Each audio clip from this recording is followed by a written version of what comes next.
Berita aktual, Minggu 27 Juli 2025. Suasana damai di Kelurahan Padang Sarai, Kecamatan Koto Tangah, Kota Padang, terguncang. Sekelompok warga mendatangi sebuah rumah doa milik Jemaat Gereja Kristen Setia Indonesia atau GKSL Anugerah, memaksa ibadah anak-anak dihentikan dan merusak bangunan. Rekaman videonya viral, memunculkan keprihatinan nasional. Inilah kronologi kejadiannya.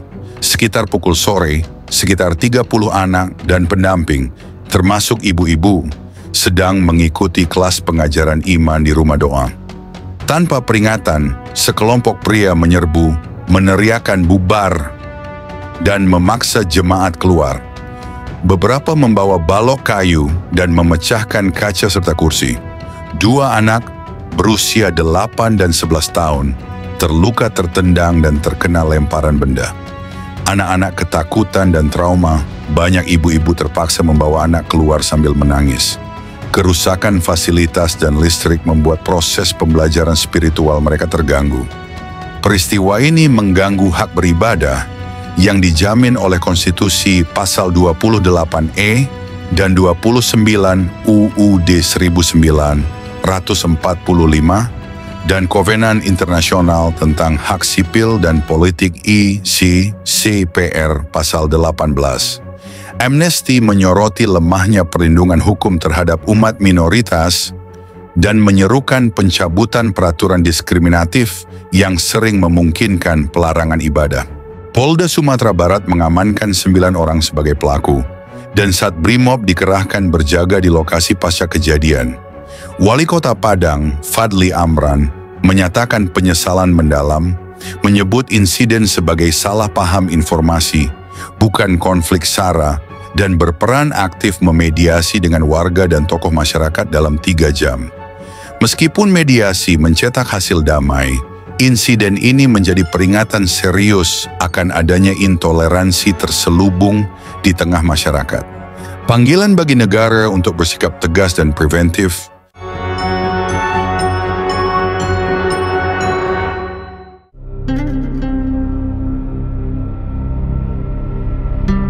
Shalom saudara-saudari terkasih dalam Kristus. Hari Minggu sore tanggal 27 Juli 2025, sesuatu yang seharusnya tidak terjadi di negara demokrasi yang menjunjung tinggi konstitusi justru terjadi. Sebuah tragedi di sebuah rumah doa kecil milik Gereja Kristen Setia Indonesia, GKSI Anugerah, yang berada di Kelurahan Padang Sarai, Kecamatan Koto Tangah, Kota Padang. Rumah doa itu bukan tempat politik, bukan markas kekuatan asing. Itu hanyalah tempat anak-anak dan ibu-ibu belajar tentang kasih, damai, dan iman mereka kepada Tuhan. Tapi siang itu, damai dihancurkan. Sekelompok pria mendadak menyerbu rumah doa, meneriakkan, "Bubar!" Mereka tidak peduli bahwa di dalam ada anak-anak.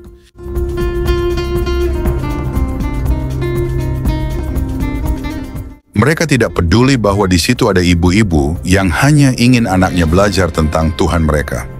Sebuah rumah doa milik Gereja Kristen Setia Indonesia, GKSI Anugerah, diserbu. Ibadah anak-anak dihentikan. Beberapa membawa balok kayu, kaca jendela pecah, kursi terbalik, kursi dilempar. Anak-anak berlari, menangis, berdarah. 2 anak terluka, bukan karena bermain liar, tetapi karena ditendang dan dilempar benda keras di rumah ibadah. Suasana berubah menjadi teror. 2 anak berusia 8 dan 11 tahun mengalami luka karena tendangan dan lemparan benda. Anak-anak lari ketakutan. Ibu-ibu membawa anak mereka keluar dengan linangan air mata. Pertanyaannya, apa salah mereka? Apa salah anak-anak ini hanya karena mereka percaya kepada Yesus? Apa salah seorang anak kecil yang hanya ingin belajar tentang kasih Tuhannya? Apakah agama minoritas tidak berhak hidup damai di negeri ini? Di tanah yang mengaku beradab, mengapa peradaban itu lenyap di depan rumah ibadah? Apakah negara ini sudah sedemikian bobroknya hingga anak-anak pun tidak aman saat mereka menyebut nama Tuhan mereka? Konstitusi kita jelas. Pasal 28E dan 29 UUD 1945 menjamin kebebasan beragama dan beribadah. Kovenan Internasional tentang Hak Sipil dan Politik. Pasal 18 menjamin hal yang sama. Tapi apa gunanya hukum jika yang menjaganya diam? Apa gunanya konstitusi jika yang melanggar dibiarkan?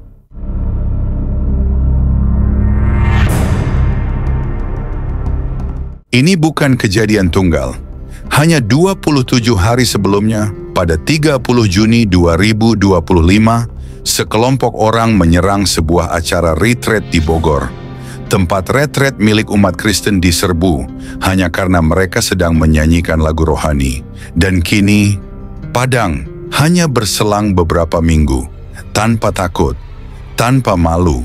Apa ini artinya agama mayoritas di negeri ini tidak gentar dan tidak takut lagi pada hukum?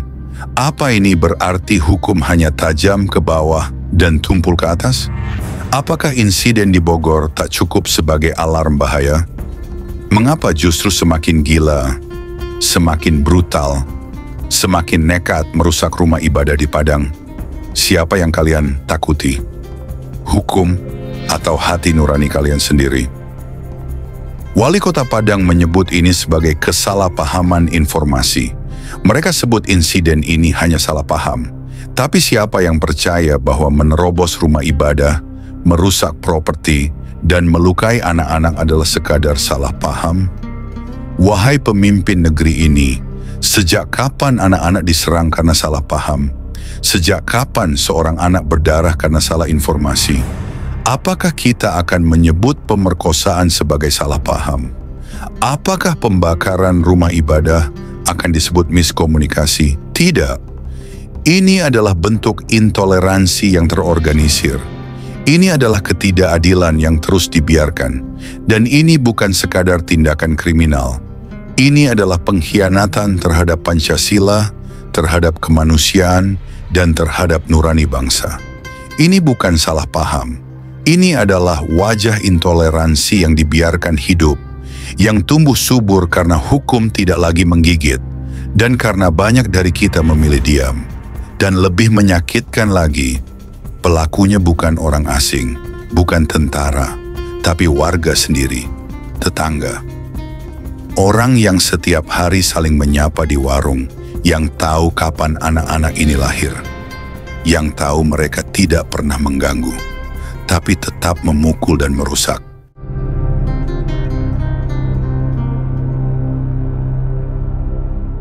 Amnesty International bersuara.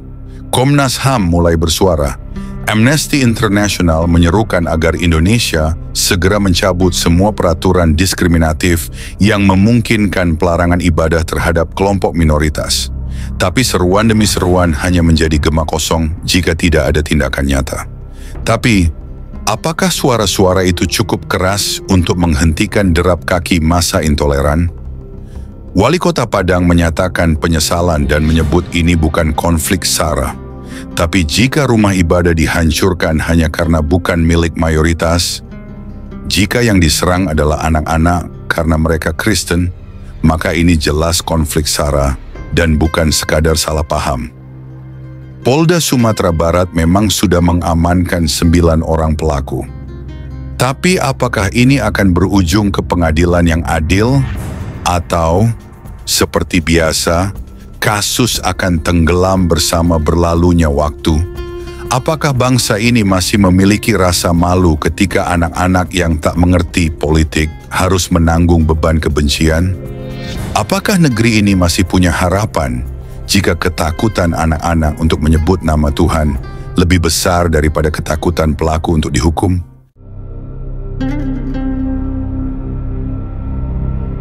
Apa salah kami hanya karena kami tidak menyebut nama Tuhan yang sama seperti kalian?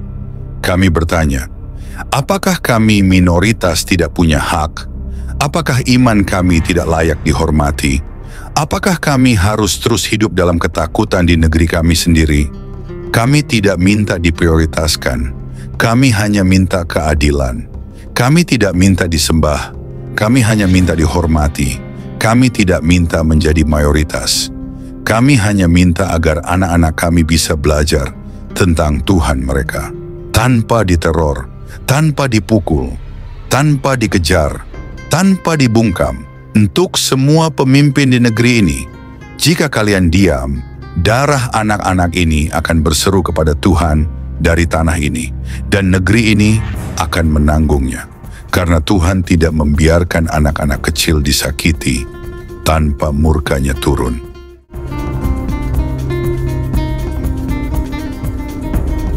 Ini bukan soal agama, ini soal kemanusiaan. Dan jika kemanusiaan pun telah mati, apalagi yang tersisa dari negeri ini? Kepada kalian yang masih merasa benar ketika menyerbu tempat ibadah, kepada kalian yang berpikir jumlah kalian membenarkan kejahatan kalian, kepada kalian yang berpikir Tuhan membela kebencian kalian, kami katakan, kalian sedang menciptakan neraka di bumi, bukan surga. Dan kepada pemerintah, apakah kalian hanya akan bertindak ketika seluruh Indonesia terbakar oleh kebencian? Kalau rumah ibadah bukan lagi tempat suci, maka kita telah kehilangan wajah Indonesia. Kalau ibadah anak-anak diperlakukan seperti ancaman, maka kita sedang menanam bom waktu dalam generasi penerus. Dunia menyaksikan, dunia sedang menilai kita, dan sejarah tidak akan diam.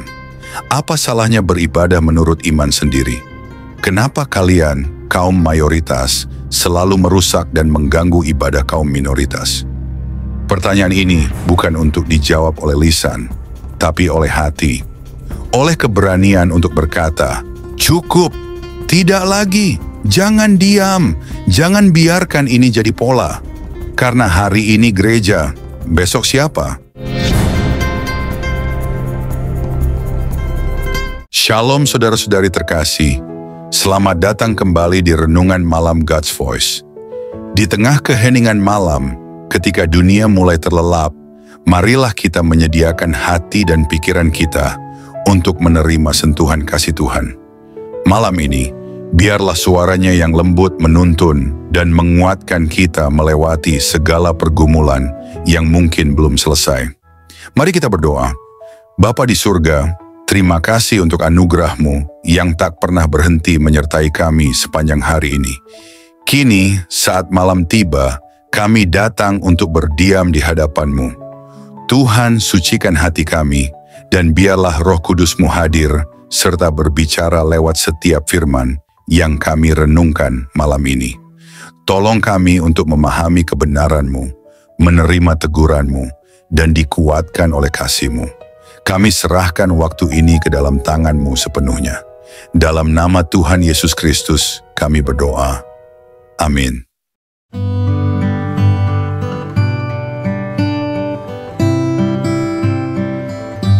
Saudara-saudari terkasih dalam Kristus, apa yang terjadi di Padang dan sebelumnya di Bogor bukan hanya soal pelanggaran hukum, bukan hanya soal intoleransi.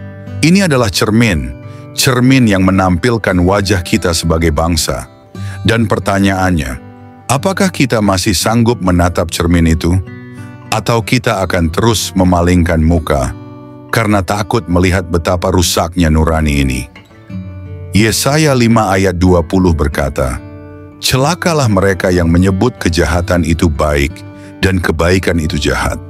Dan hari ini, ketika anak-anak belajar firman Tuhan disebut provokasi, ketika ibu-ibu yang memimpin doa dituduh sebagai ancaman, ketika rumah ibadah dianggap masalah, maka kita sedang menggenapi ayat itu. Kita sedang menyebut kebaikan itu jahat dan kejahatan itu dibenarkan. Kita bukan hanya melukai anak-anak, kita sedang mencabik nilai kemanusiaan dari dasar bangsa ini. Matius 18 ayat 6. Tetapi barang siapa menyesatkan salah satu dari anak-anak kecil ini yang percaya kepadaku, lebih baik baginya jika sebuah batu kilangan diikatkan pada lehernya, lalu ia ditenggelamkan ke dalam laut.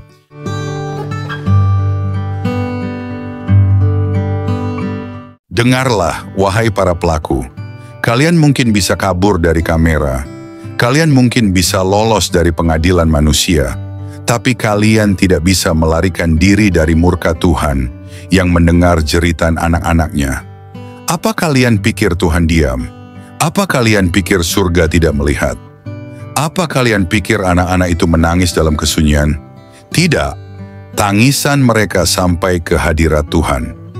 Dan Dia yang Maha Kuasa telah bersabda dalam Mazmur 72 ayat 4. Ia akan menolong orang yang lemah dan yang menderita dan menyelamatkan nyawa orang-orang miskin.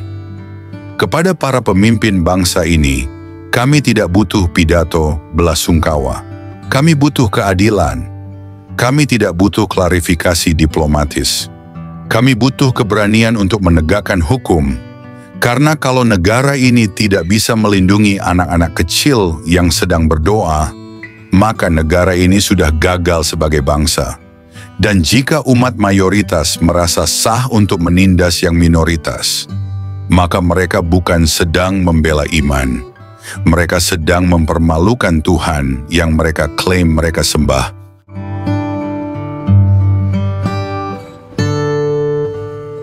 Saudara, hari ini bukan hanya tentang Padang. Ini adalah ujian moral nasional. Ini adalah seruan terakhir untuk kita untuk memilih apakah kita ingin hidup dalam damai atau tenggelam dalam kebencian. Apakah kita ingin membangun Indonesia atau menggali kubur bagi bangsanya sendiri? Pilihannya ada pada kita. Jika kita diam hari ini, besok giliran siapa yang akan dihancurkan? Gereja, masjid, pura, atau mungkin rumah kita sendiri. Bersuaralah, bangkitlah, tegakkan keadilan, karena saat kita memilih untuk diam, kita sedang mengizinkan kegelapan berakar. Tapi saat kita memilih untuk berdiri bersama yang lemah, maka terang Tuhan akan hadir di tengah bangsa ini.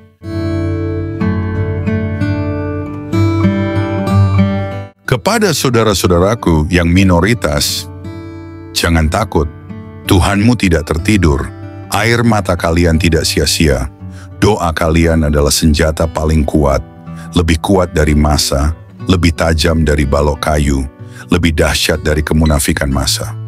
Karena pada akhirnya, terang akan menang, kebenaran akan bersinar, dan Tuhan akan menuntut balas bagi mereka yang diperlakukan tidak adil. Karena ini bukan soal Kristen atau bukan Kristen. Ini soal manusia. Dan Tuhan berpihak pada mereka yang tertindas. Jangan menyerah, jangan padamkan imanmu. Karena Tuhan masih bersama orang-orang yang dianiaya karena kebenaran.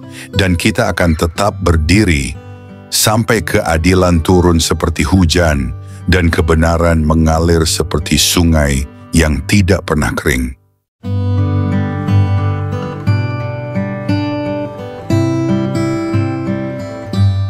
Mari kita berdoa. Bapa kami yang penuh kasih, di keheningan malam ini kami datang dengan hati yang penuh syukur. Setelah melewati satu hari yang penuh kesibukan, kami ingin berhenti sejenak, mengangkat mata kami ke surga, dan mengucapkan terima kasih kepadamu. Terima kasih Tuhan untuk nafas kehidupan yang Engkau berikan sejak fajar menyingsing. Terima kasih untuk setiap langkah yang dapat kami jalani, untuk setiap tugas yang dapat kami selesaikan, dan untuk setiap perjumpaan yang Kau izinkan terjadi hari ini. Bahkan di tengah kelelahan, kami melihat kebaikan-Mu menyertai kami dalam setiap detik kehidupan. Di malam yang hening ini, kami datang kepadamu dengan hati yang terbuka dan jiwa yang haus akan hadirat-Mu. Setelah mendengar firman-Mu yang hidup, kami terdiam dalam kekaguman. Betapa besarnya kasih-Mu, betapa dalamnya belas kasihan-Mu yang tak berkesudahan. Tuhan, malam ini kami menyerahkan seluruh isi hati kami di hadapan tahta-Mu. Segala beban yang kami pikul, segala luka yang tersembunyi, setiap dosa yang begitu sering kami abaikan, kami letakkan semuanya di kaki-Mu. Ajari kami untuk tidak lagi berpaling. Ajari kami untuk mencintai-Mu dengan segenap hati, segenap jiwa, segenap akal budi kami. Tuhan, malam ini kami tidak ingin hanya menjadi pendengar, Biarlah firman-Mu mengakar dalam hidup kami, menembus kerasnya hati kami, membangkitkan jiwa kami yang lesu, dan membakar roh kami dengan api dari surga. Jika ada jalan dalam hidup kami yang bengkok, luruskanlah Tuhan. Jika ada bagian hati kami yang beku, cairkanlah dengan kasih-Mu. Jika ada keputusan yang salah, tuntunlah kami kembali ke jalan kebenaran. Ya Tuhan, dalam keheningan malam ini, kami rindu berpisik di hadapan-Mu. Ambillah seluruh hidup kami, bentuklah kami seturut gambar-Mu. Jadikan hidup kami alat bagi kemuliaan-Mu, bukan untuk ambisi kami sendiri.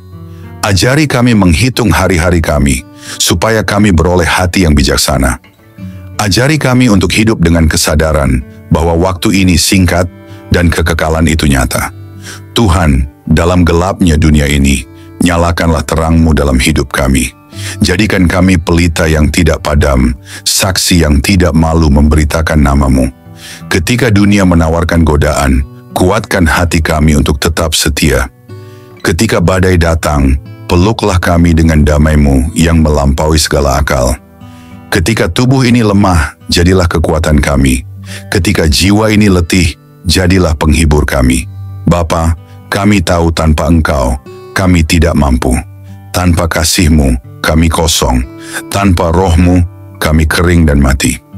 Oleh sebab itu, malam ini kami berseru, jangan pernah tinggalkan kami Tuhan. Jangan biarkan kami berjalan setapak pun tanpa penyertaan-Mu. Sebab 1 hari di pelataran-Mu lebih baik daripada 1000 hari di tempat lain. Tuhan, mungkin ada banyak hal yang belum sempurna, banyak rencana yang belum tercapai, tetapi malam ini kami memilih untuk bersyukur. Karena kami tahu, tangan-Mu tetap bekerja, bahkan saat kami tidak melihatnya. Kami percaya segala sesuatu yang terjadi hari ini ada dalam kendali-Mu yang penuh kasih. Terima kasih untuk kekuatan saat kami merasa lemah. Terima kasih untuk penghiburan saat kami hampir menyerah. Terima kasih untuk damai-Mu yang melingkupi hati kami, bahkan di tengah kekacauan. Segala sesuatu yang kami alami hari ini, suka maupun duka, adalah bagian dari rencana-Mu yang indah. Ajari kami untuk melihat bahwa setiap momen dalam hidup kami adalah anugerah. Ajari kami untuk selalu ingat bahwa tanpa-Mu kami tidak bisa berbuat apa-apa. Bapa yang setia, ajari kami untuk tetap rendah hati, untuk tetap bergantung pada-Mu dalam segala hal. Ajari kami untuk tidak sombong atas keberhasilan dan tidak putus asa dalam kegagalan. Kini saat malam melingkupi kami, biarlah hadirat-Mu menjadi naungan kami. Berikanlah tidur yang penuh damai dan bangunkan kami esok hari dengan semangat baru untuk hidup hanya bagi-Mu. Hingga hari itu tiba, saat kami bertemu muka dengan-Mu dalam kemuliaan kekal, biarlah setiap hari hidup kami menjadi nyanyian pujian yang harum di hadapan tahta-Mu. Dalam nama Yesus Kristus, Tuhan dan Juru Selamat kami yang hidup, kami menutup hari ini dengan penuh syukur dan pengharapan. Amin. Saudara-saudari terkasih, sebelum kita menutup hari ini, mari kita datang dengan kerendahan hati di hadapan Tuhan. Kita mengangkat suara, mengangkat hati, dan dengan penuh iman, kita berdoa sebagaimana Tuhan Yesus sendiri mengajarkan kita. Mari kita ucapkan bersama, doa Bapa kami. Bapa kami yang di sorga, dikuduskanlah nama-Mu, datanglah kerajaan-Mu, jadilah kehendak-Mu di bumi, seperti di sorga. Berikanlah kami pada hari ini makanan kami yang secukupnya, dan ampunilah kami akan kesalahan kami, seperti kami juga mengampuni orang yang bersalah kepada kami. Dan janganlah membawa kami ke dalam pencobaan, tetapi lepaskanlah kami daripada yang jahat, karena Engkaulah yang mempunyai kerajaan, dan kuasa, dan kemuliaan sampai selama-lamanya. Tuhan memberkati engkau dan melindungi engkau. Tuhan menyinari engkau dengan wajah-Nya dan memberi engkau kasih karunia. Tuhan menghadapkan wajah-Nya kepadamu dan memberi engkau damai sejahtera. Amin.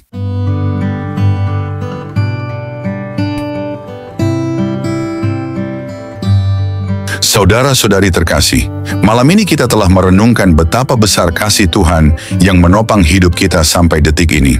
Biarlah setiap kebenaran yang telah kita dengar tidak berhenti hanya di telinga, tetapi bertumbuh di hati, mengubah hidup kita hari demi hari, hingga kita menjadi serupa dengan Kristus, Sang Terang Dunia. Jangan biarkan malam ini berlalu begitu saja. Bangunlah komitmen baru di hadapan Tuhan. Dan tetaplah haus akan firman-Nya, sebab hanya dalam Dia kita menemukan hidup yang sejati. Jangan sia-siakan firman yang telah ditaburkan.